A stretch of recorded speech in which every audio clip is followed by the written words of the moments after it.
കേരളത്തിൽ നിന്നുള്ള ദേവദാസൻ ബിഷപ്പ് മാത്യു മാക്കീൽ ഉൾപ്പെടെ 3 പുണ്യാത്മാക്കളുടെ നാമകരണ ചടങ്ങുകളുമായി ബന്ധപ്പെട്ട പ്രഖ്യാപനം നടത്തി വിശുദ്ധരുടെ നാമകരണ ചടങ്ങുകൾക്കായുള്ള വത്തിക്കാൻ ഡിക്കാസ്ട്രി. ദേവദാസൻ ബിഷപ്പ് മാത്യു മാക്കീലിന്റെ വീരോചിത പുണ്യങ്ങൾ പരിശുദ്ധ സിംഹാസനം അംഗീകരിച്ചു.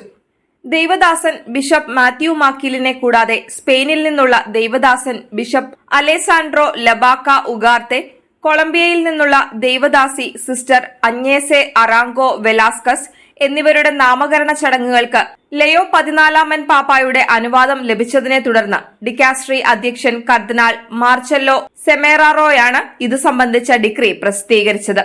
ദേവദാസനും 1889 മുതൽ കോട്ടയം വികാരിയത്തിൽ തെക്കുംഭാഗക്കാർക്കായുള്ള വികാരി ജനറാളും തുടർന്ന് 1896 മുതൽ ചങ്ങനാശ്ശേരിയുടെയും 1911 ജ്ഞാനായ കത്തോലിക്കർക്കായി സ്ഥാപിക്കപ്പെട്ട കോട്ടയത്തിന്റെയും പ്രഥമ തദ്ദേശീയ അപ്പസ്തോലിക വികാരിയും ആയിരുന്നു ബിഷപ്പ് മാത്യു മാക്കീൽ.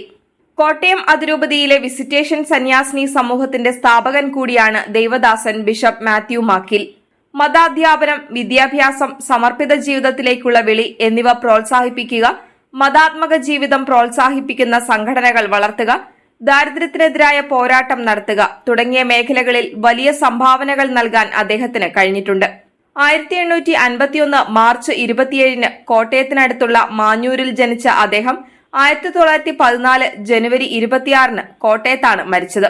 കപ്പൂച്ചിൻ സഭാംഗമായിരുന്ന ദേവദാസൻ ബിഷപ്പ് അലേസാൻഡ്രോ ലബാക്ക ഉഗാർത്തെ പൊമാറിയയുടെ സ്ഥാനിക മെത്രാനും അഗ്വാരിക്കോയുടെ അപ്പസ്തോലിക വികാരിയുമായിരുന്നു.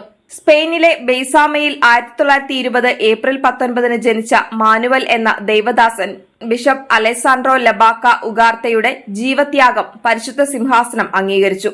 1987 ജൂലൈ 21 എക്വഡോറിലെ ത്യുഗിനോയിലാണ് അദ്ദേഹം ജീവത്യാഗം വരിച്ചത്. കൊളംബിയയിലെ മെദലീനിൽ 1937 ഏപ്രിൽ 6 ജനിച്ച മരിയ നെവിയസ് ദെ മെദലീൻ എന്ന ദേവദാസി സിസ്റ്റർ അഞ്ഞേസെ അറാങ്കോ വെലാസ്കസിന്റെ ജീവത്യാഗവും വത്തിക്കാൻ അംഗീകരിച്ചു. തിരുക്കുടുംബത്തിന്റെ കപ്പൂച്ചിൻ 3ാം സഭ എന്ന കോൺഗ്രിഗേഷനിലെ അംഗമായിരുന്ന സിസ്റ്റർ മരിയയും 1987 ജൂലൈ 21 എക്വഡോറിലെ ത്യുഗീനോ പ്രദേശത്താണ് മരണമടഞ്ഞത്. തദ്ദേശീയ ജനതകളുടെ അവകാശങ്ങൾക്കു വേണ്ടി പ്രവർത്തിച്ചു വരവെ ബിഷപ്പ് അലേസാൻഡ്രോ ലബാക്ക ഉഗാർത്തയെയും ദേവദാസി സിസ്റ്റർ അഞ്ഞേസെ അറാങ്കോ വെലാസ്കസിനെയും തിഗ്വിനോ പ്രദേശത്ത് കൊല്ലപ്പെട്ട നിലയിൽ കണ്ടെത്തുകയായിരുന്നു. ദേവദാസരെ വിശുദ്ധരായി നാമകരണം ചെയ്യുന്നതിലേക്ക് നയിക്കുന്ന പടികളിൽ ഒന്നാണ് ഈ പ്രഖ്യാപനം. സാധാരണയായി ദേവദാസനായി പ്രഖ്യാപിക്കപ്പെട്ടയാളെ പിന്നീട് ധന്യ പദവിയിലേക്കും തുടർന്ന് വാഴ്ത്തപ്പെട്ടവരുടെ പദവിയിലേക്കും ഉയർത്തിയ ശേഷമാണ് വിശുദ്ധനായി പ്രഖ്യാപിക്കുക.